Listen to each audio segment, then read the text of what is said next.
Hello everybody, Koryakin or Chris here. We've had a bunch of people start expressing interest in becoming a bard in Clanlord recently, so I thought I'd try making a video introducing it a little bit. So Clanlord is kind of, well at the time, Clanlord's a game from 1998, and at the time it was the only game in which you could write music and play it for other people. Kind of crazy. I mean, that's the reason I got into the game in the first place and the reason I'm still playing it. So I thought I'd just do a little explanation so other people who want to join will find it a little bit less intimidating. It's definitely got a 90s era interface, which is a little bit confusing for people. So in order to play music, you go into your inventory like this, and if you're a bard, you'll have instruments like this harp. And to actually play music, you type in code a lot like this. So it might not make any sense right now, but stick with me for a little while.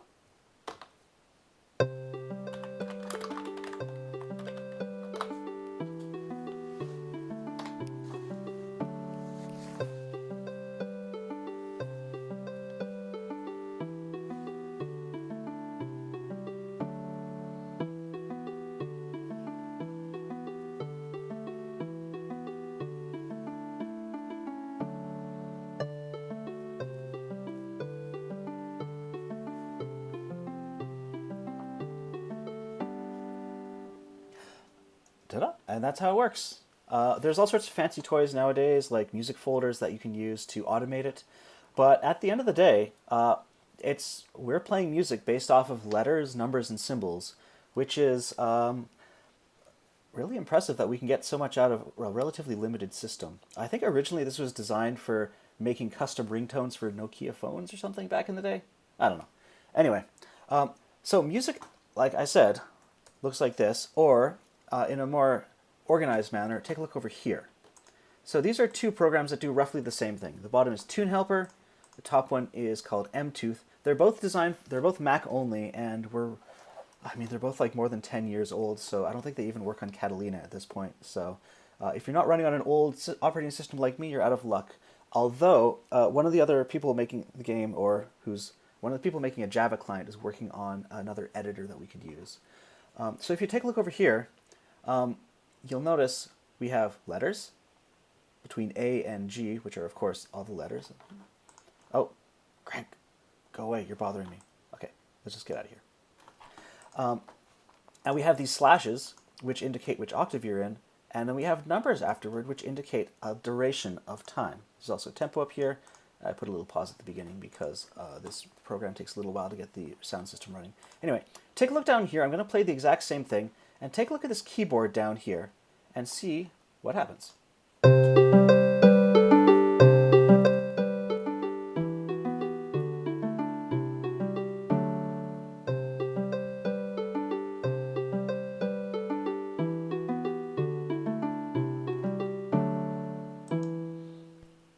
So that's the exact same song, just laid out in a manner that makes more sense in my head.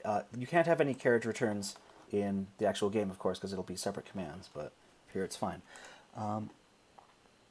We've got loops, we've got melody notes with durations afterwards. In square brackets, we've got chords, and this is a relatively simple song. It's one of the first ones I ever came up with.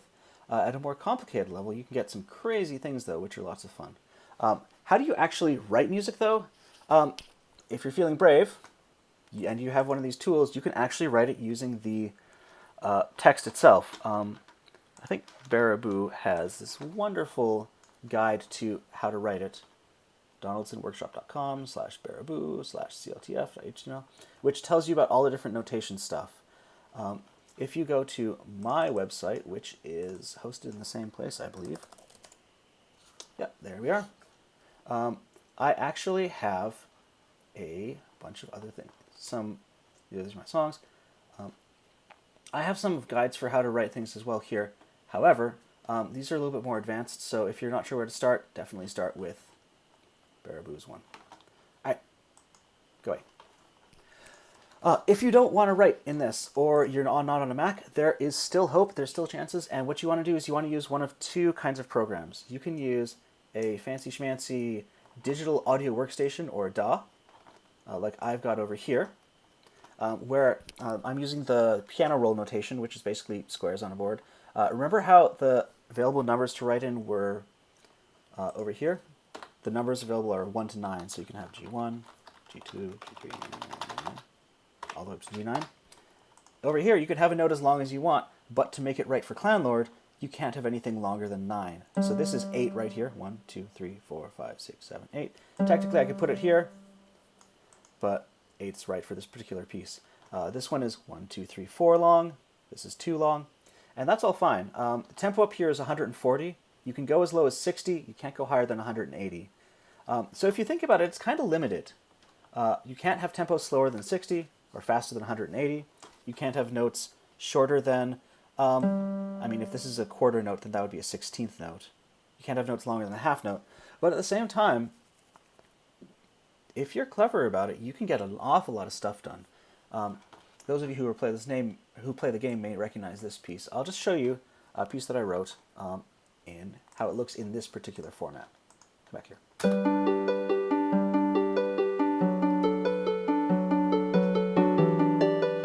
can also see the keyboard down here if you want to see what the notes are.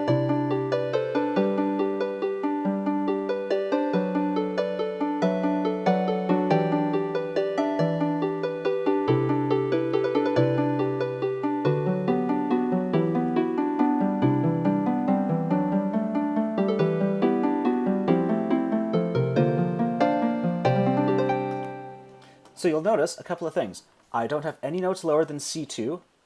That's the lowest note you can have on a harp in this case. That would be backslash C. The highest note you could have would be B, or if you want to be really tricky, you can add in a sharp, B sharp to get that high C. It only works on some instruments. The flat note is a dot, just because B would make no sense. So we use dots instead of flat signs. I don't have any notes higher than this C up here. And I don't think I have anything higher than the A here anyway. That's fine.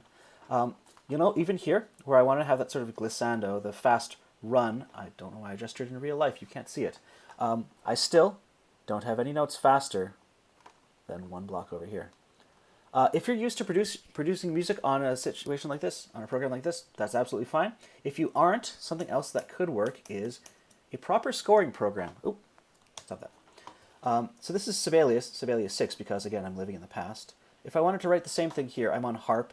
I haven't set it up to use the Clanlord sound, so let's see what happens. If I want to write the same piece, over here, my notes are too long, so let's try it like this.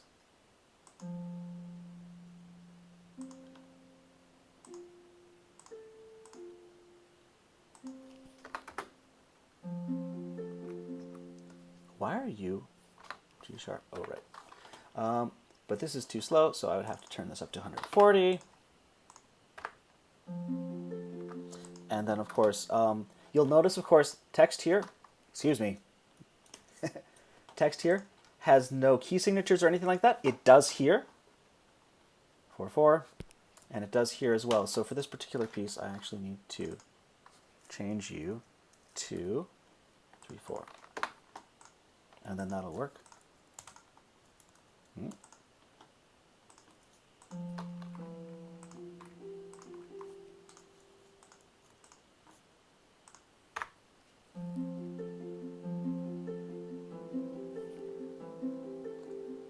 And then, of course, if I was actually doing this piece, this would be an E, and then that would go down to a... So.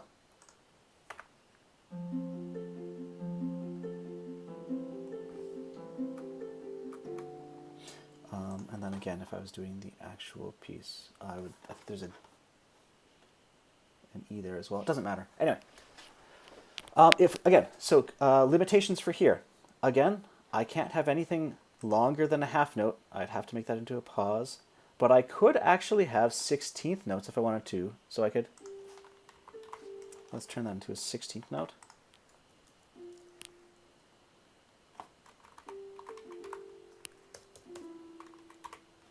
So this is still legal. This is still fine.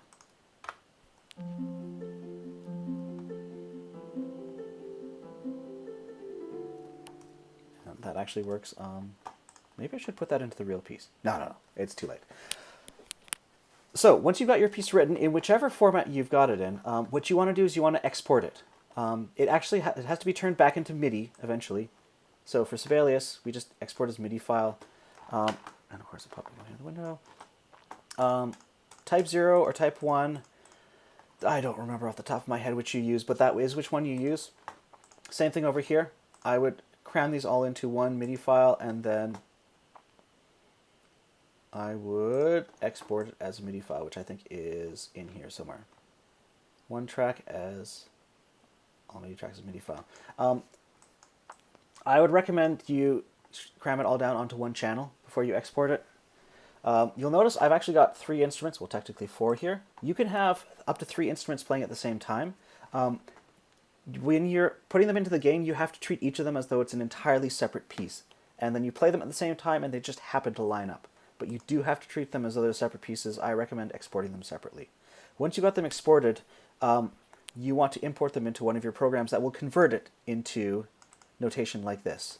That's a whole other video because most of these import things are not particularly great and need a lot of finessing after they're done to get them looking right.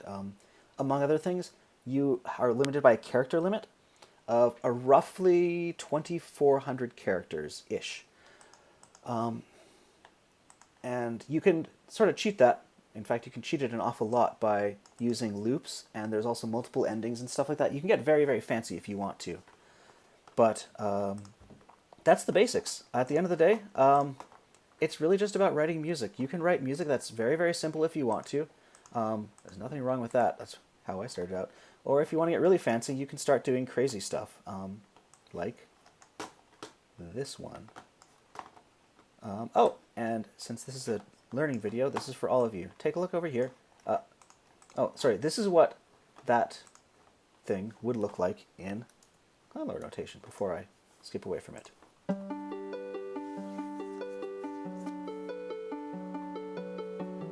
So, a couple things to draw your attention to. This is a pause, or a rest, if you want to use the proper notation. I did this, instead of writing just a G here, I did this as a chord so I could specify the duration. This is supposed to last all 8 as long as it can. This one over here, you'll notice there's 2 separate chords. That's because this one lasts 8, and this one lasts the default of 4. Let's listen to it one more time.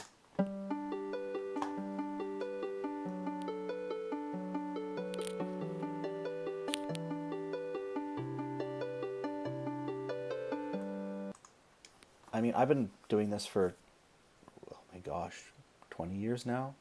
More than that, slightly. So I can actually almost read this. I can certainly audiate it. That is, look at it and tell how it's going to sound. Don't feel bad if you can't do that at first. Most people can't. I'm just weird. Over here, so I've written this trio for guitar, vibra, and bow and flute. Before I forget, there's a bunch of different instruments you can use. 2 kinds of harps. This one is an octave up from that. Several different kinds of flutes you can use, ocarina. There is a banjo called the torjo, xylophone, vibraphone. These organs aren't in the game. I'd ignore them for now. Conch here actually sounds a little bit more like a synthesized sound of some kind. It's hard to explain. Casserole is like a steel drum, a violin, bagpipes, tuba. So there's actually lots of different choices, and putting them together you can get some really interesting sounds. Let's take a listen to this. So, of course, I tend to write stuff that's very sort of classical-ish or music score or movie score-ish, but I also write stuff like this. Before we start, let's see if you can read it. We got vibra here. That's going to start right away. That's got a pause here. That's got a pause there. Which do you think is going to start first? How's it going to sound? All right, that's all the time I'm giving you. Let's go.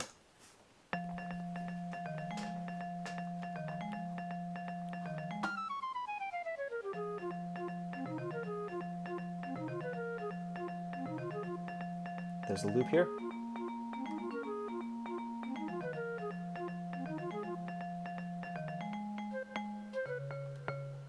So you'll notice all the strange pause durations to get that sort of syncopated sound.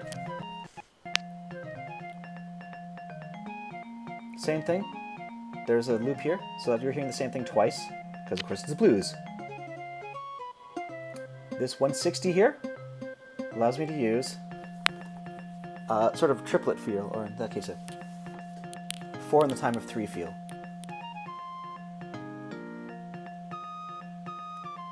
Bone flute solo.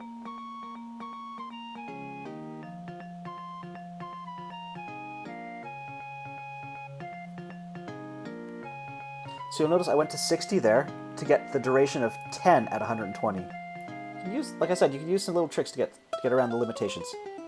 Oh!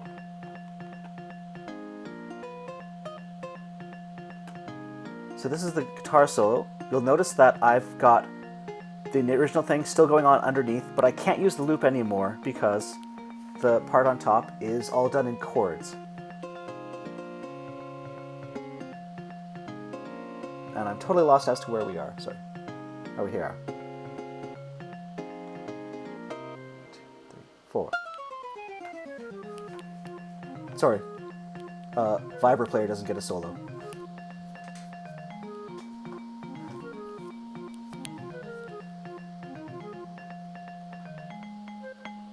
And this is basically copy-pasted from the beginning. And because it's text, it's really easy to do things like that for, you know, rounded forms and things.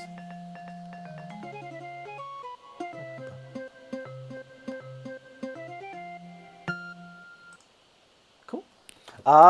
Yeah, it's a little intimidating at first, but there's lots of fun to be had. It's actually not that bad once you've worked at it for a while, and there's so much you can do. So if you're on a Mac and you've got a slightly older operating system, I highly recommend Mtooth. Tune Helper is really good. That keyword down there is fantastic because you can click on it, and it allows you to, well, audition sounds basically, and just type them in by clicking. It's slightly less stable than Mtooth, but I kind of like it. I know that there's a Java sound music editor that the person making the Java Clanlord client has been making as well. I haven't had a chance to try that yet, but I'm hoping to soon. But yeah, have fun. If you got any questions, definitely let me know. The Bards Guild has a Discord. You can also just find us on the usual Clanlord Discord, or, you know, ask anyone in the game who has a gold belt. All right, have fun. I'm looking forward to hearing from you all. See you around. Bye.